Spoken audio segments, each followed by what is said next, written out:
Hello, my badass boys and badass babes, your favorite daughter of the night, Virgo the Vixen. And as always, make sure you hit your likes and subscribe buttons down below. Now, this is going to be my final message for 2023.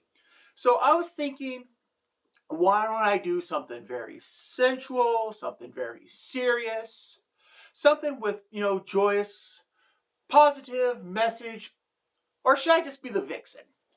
And I was kind of bouncing back between both camps on how do I want to end this video. And I thought, you know what? Let's do both. So let's start off with the more serious message, the one that gives hope and inspiration. And the message is this. I first of all want to wish season's greetings and a happy new year to everyone who watches this video.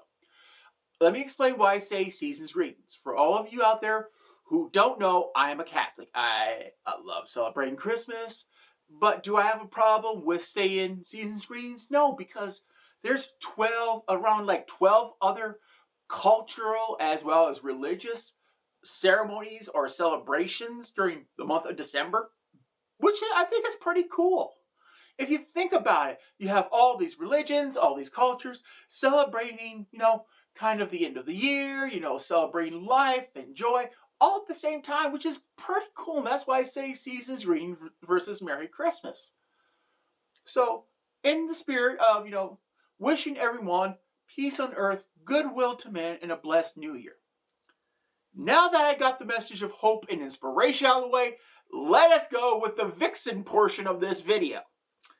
Okay, my final lesson of 2023. And this is going to be a very important lesson, so please feel free to write down some notes because here's what it is. And I got to give the proper context before I give the lesson, all right?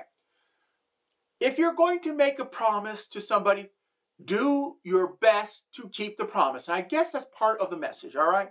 Now, let me tell you what happened. Last Saturday night, I went out and I had a very good time all night long.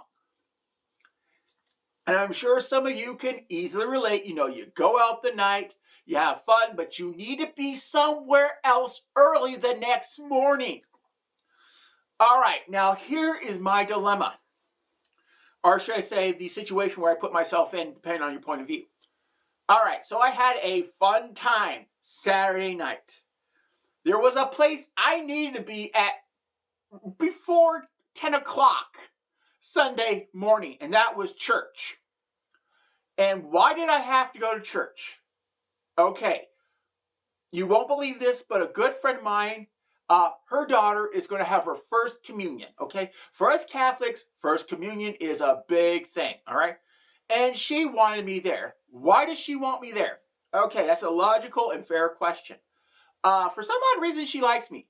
This girl is getting straight A's in school, okay? She's a straight A student, but she's also, she has a smart ass. She has a smart mouth on her, and she loves to sass people. Which makes matters worse is, since she's intelligent, she does it in a way that makes you look idiotic. So, I don't know why she likes me, but I think the world of her, and she likes me. And so she asked me to be at her first communion, and it's like, I really don't want to go. And I tried to get out of this, but just that look on her face, because she's also manipulative as hell. So I said yes. All right. Keeping that in mind, I had fun, and I have to go to this first communion. Oh, this is the part where I wish to God I had just this picture of an energy drink this big. Just imagine an energy drink this big, just being intravenously put into my veins, because that's what I needed to stay awake.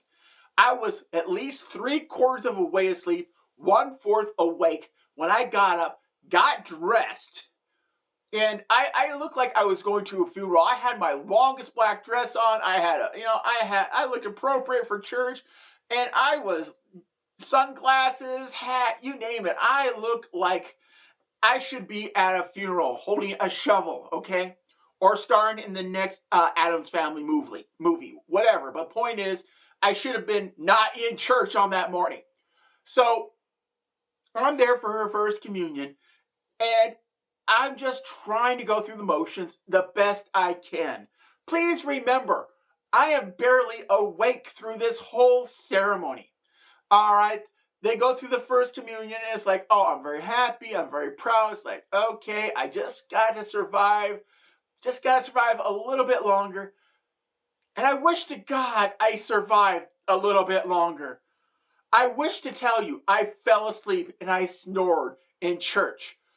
I wish to God I could tell you I fell asleep and let a big fart go in church. I wish I could tell you that. This is what happened in church. And remember, I have to say this loud and clear. I was 3/4 of a way asleep, 1/4 semi-conscious. And when the priest, I should say, was up there telling everyone, and he just poses a question, what is everyone grateful for? When the priest leaves a question like that, for the record, these are things you don't do in church, especially in a Catholic church. When the priest kind of throws out an open question to the audience, you're not supposed to answer that. Okay?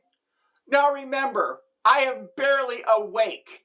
All right, all I heard was someone asking me. I didn't know it was the priest, okay? To be fair, in my defense, someone asking me, what are you most grateful for? I said, I am grateful for orgasms. You heard me. I am grateful for the big O. I said this in the middle of church. At this point, I don't need energy drinks to stay awake. I could feel everyone's eyes just pierce into my soul, wondering, what the hell did she just say? Because at this point, I am looking all around, and everyone is looking at me like, you are a psychotic, satanic bitch of a woman, except for one person, and that is my friend's daughter, who is in tears, laughing her little ass off.